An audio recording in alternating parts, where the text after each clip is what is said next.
Welcome to Unique People Stories. What did you consider a luxury as a child? Going out to eat at a restaurant. And the big fancy restaurant was something like Red Lobster or Olive Garden. You got all dressed up and everything.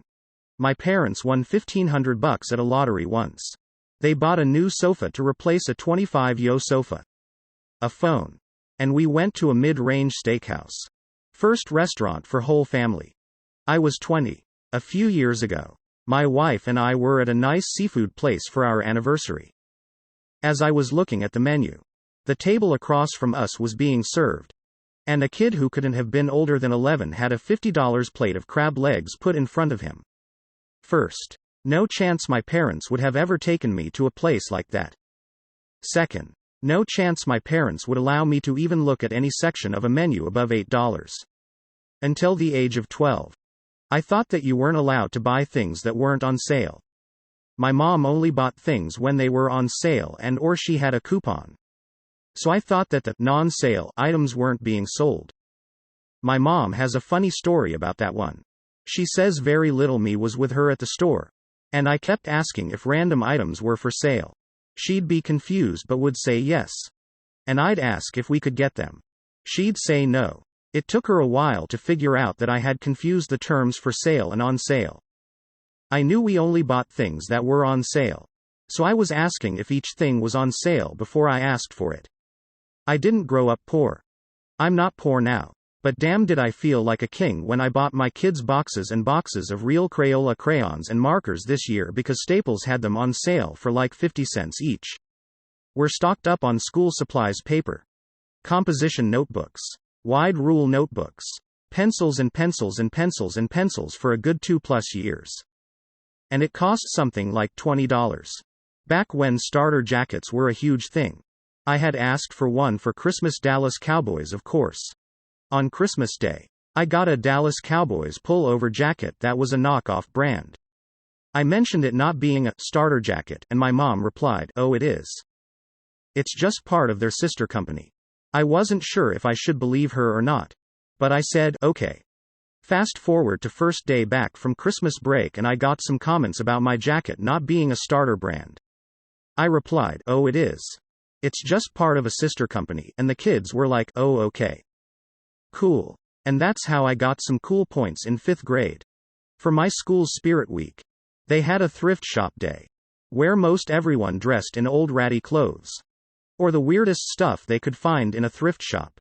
Needless to say, as someone whose clothes were 80% secondhand, it was an eye-opener. In US there's a thing called lunch debt.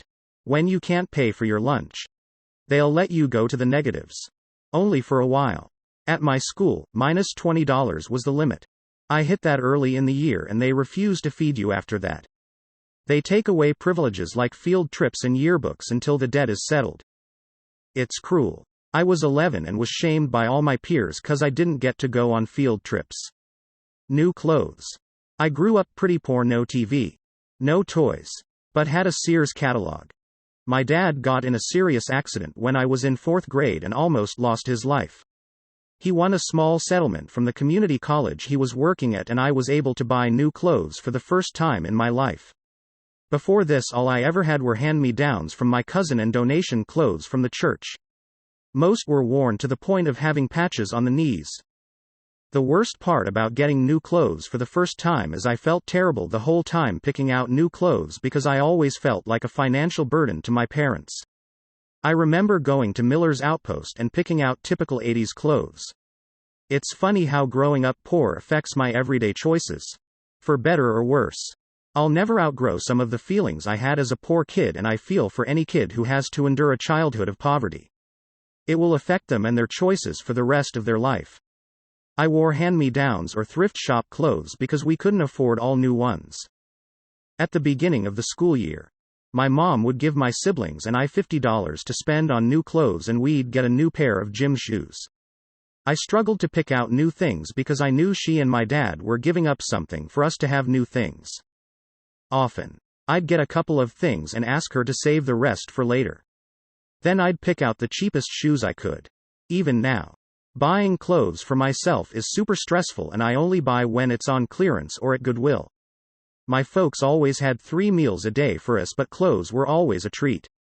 It might be a pair of pants and a shirt, but my folks always made sure it was something that we were able to pick out, and it always felt so special. They sacrificed a lot for it.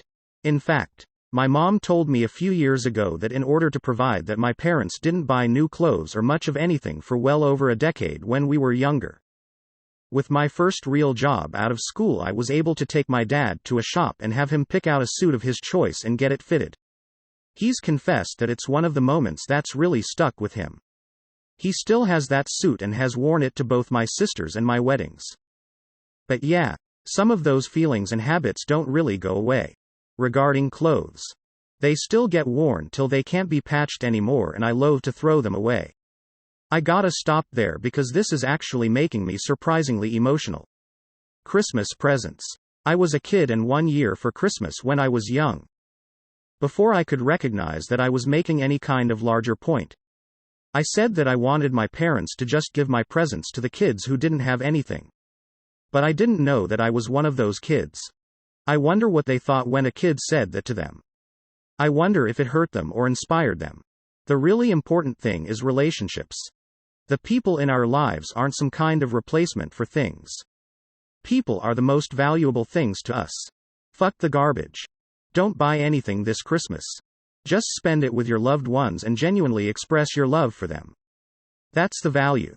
Things are garbage. People make a difference. I don't know if anyone can relate, but in about 3rd, maybe 4th grade, me and my twin brother had a music class where we were both required to buy a recorder. Like a plastic flute thing. Well, my mom said we didn't have the money, so my twin brother and I tore the whole house up in search of $6 for 2 recorders. We brought a Ziploc bag full of change, pennies, nickels, dimes, etc. I think the teacher felt sorry for us, 'cause she paid for our recorders when the rest of the students left the room. Gave us the Ziploc bag back. Thank you, Mrs. Albrecht. Going to McDonald's. Getting ice cream or any other pre-made dessert. Getting a haircut from an actual salon. Going clothes shopping. Wearing clothes that fit me. Going to grandma's house, 8-hour drive. Having cable. Getting Lunchables, which I still haven't had to this day. Getting the fun school supplies, stretchy textbook covers. Cutesy little eraser pencil toppers. Sparkly notebooks, etc. Getting food at a place instead of packing food or starving. Bottled water. A house that's warm in the winter and cool in the summer. Going to Hy-Vee or some other higher priced store instead of Aldi. Walmart. And the free food market at the church downtown. The good cell phone service and something other than the cheapest, clunkiest, most outdated phone. Getting any sort of spa treatment or going to the chiropractor. Hell, even going to the hospital. My mother went to the dollar store and got razor blades to cut the inch long, couple millimeters wide, half a centimeter deep splinter out of my big toe herself instead of taking me to the hospital. Anyway, having a roomy house that isn't creaking and falling apart. My childhood house currently has a tree in it, and my brother saw a possum in the kitchen. Not being so desperate for gas money that you don't have to push it until you run out of gas 8 miles away from home or just not be able to go anywhere. Getting something other than socks and toothpaste for Christmas. Hiring people to fix and clean things instead of figuring it out yourself or dealing with it. Thank you for listening. What did you consider a luxury when you were a child?